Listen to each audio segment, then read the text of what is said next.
When pseudo-experts start arranging your order of understanding, you've already been guided. Many people believe the influence of pseudo-experts comes from their viewpoints. But in reality, what matters more is not the viewpoint itself, but how they quietly arrange what you should understand first and what comes later. This kind of guidance is subtle. They don't directly tell you whom to trust or distrust.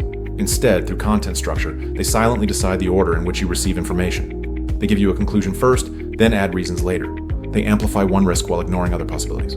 Once the order of understanding is fixed, the direction of judgment is fixed as well, because it's difficult for people to fully overturn the information they accepted first. What enters the brain earliest often becomes the framework for everything that follows. Pseudo-experts understand this very well, so they usually present a judgment that looks reasonable and stable at the start, then selectively add information around it. Details that might weaken the conclusion are either pushed to the back or omitted entirely. Over time, you may realize that you're not judging the issue anymore, but validating the path of understanding already given to you.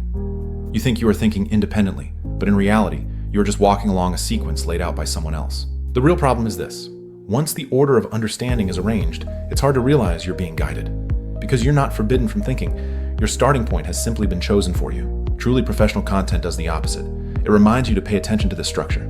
It tells you how different information should be compared, what is foundational and what is merely supplementary, which conclusions can only stand after the full context is understood. Pseudo-experts usually don't do this, because once the order is disrupted, the authority they carefully constructed begins to loosen. So when you notice someone who always asks you to accept the conclusion first, explanations later, who consistently places the most biased information at the front, you should stop and ask yourself one question.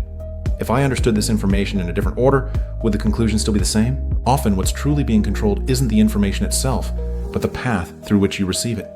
And pseudo-experts are especially skilled at quietly paving that path for you without you ever realizing it.